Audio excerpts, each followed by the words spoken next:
Merhaba arkadaşlar. Bugün sizlerle yeni bir video atmıştım. Bu ithal akvaryumu kurmuştuk ama size sadece genetik tetralarla ilgili bir bilgi vermemiştim. Genetik tetralarla ilgili ben de yeni besliyorum, yani açıkçası yeni başladım. Bunda niye derseniz nasıl diyeyim? Çocuğumun isteği üzerine böyle hani renkli olması sebebiyle başlama. Bu tabi transgenetik tetralara karşı bir soğukluk var yani hobiciler arasında. Çünkü neden diye sorarsanız e, genetiğiyle oynadıkları için üretici sevilmiyor. Ama zaten birçok evcil hayvan da bu cinslerin genetiği oynanıyor, yani kedi, köpek vesaire gibi. Yani çok da farklı değil. Ama orijinal tetralara göre daha sakinler. Yani biraz burada agresif gibi çıkıyorlar ama hani böyle renkleri güzel, hem ek olarak da daha sakinler. Bir de bunun tabii siyah olanları var. Yani onları boyuyorlarmış. Ama tabii onlar transgenetik tetra cinsi değil. Onlar daha çok siyah olanlar black tetra diye geçiyor. Yani biraz daha farklı.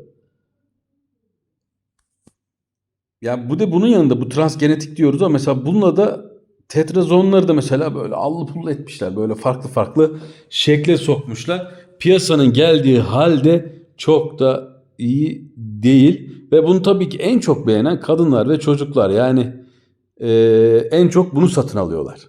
Niye diye sorarsanız, dediğim gibi renklerinden, yani güzel renkleri var vesaire. Yani hobi ilk başladığında insanların alabileceği bir tür diye düşünüyorum. Böyle çocuklar için gayet güzel.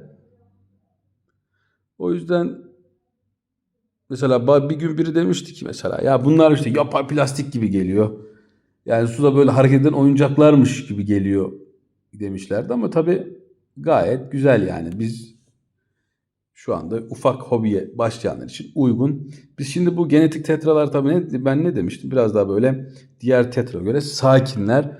Biz tabii bu akvaryuma canlı bitki yerleştirdik. İşte vatozumuz var. 3 tane meleğimiz var. Onunla ilgili de ayrı bir video gelecek. Bu tetralarla bir de bir videomuz var. Bundan önce geldi ya da gelecek. İçine katil salyangoz ekledim. Çünkü bu bitkilerden gelen salyangozlar vardı. Onlarla ilgili bir çözümleme yapması için.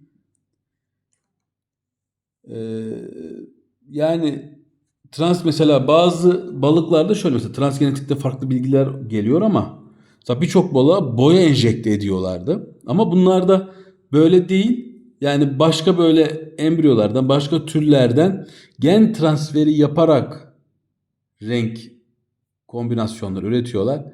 Yani laboratuvar ortamında genetiğiyle oynamıyorlar. Yani bu da balıkların acı çekmediği anlamına geliyor. Yani alınabilir. Hani böyle şey anlamında, duygusal anlamda hani sıkıntı yaşayanlar için de alabilir. Ama ileriki jenerasyonda yavaş yavaş doğal renklerine döneceği de olabilir. Şimdi şöyle, tabii insanlar hep aşırıya kaçmaya meyilli olduğu için bu tarz tetraları da çok rağbet görüyor. Yani en çok pet shopçularda birçok böyle görüştüğümde en çok satılan tür olduğunu söylemişlerdi. Bununla ilgili ekstra olarak videoların devamı gelecek. Bu tetralarla ilgili de, özellikle transgenetik tetra ile ilgili videoyu da atacağım ve bunları size anlatmaya çalışacağım. Şimdi bunun akvaryumu normalde, bu tabii benim 40-45 litrelik bir akvaryum. Ona kurduk ama daha büyük ufak akvaryumlar da olabilir. Şimdi bundan sonraki çekimlerde de gördüğünüz gibi devamı söyleyeceğim. Nasıl bakım yapılacağı da videosunu atacağım. Sizi geri kalan dakikalar için güzel akvaryum seyriyle baş başa bırakıyorum. Teşekkür ederim.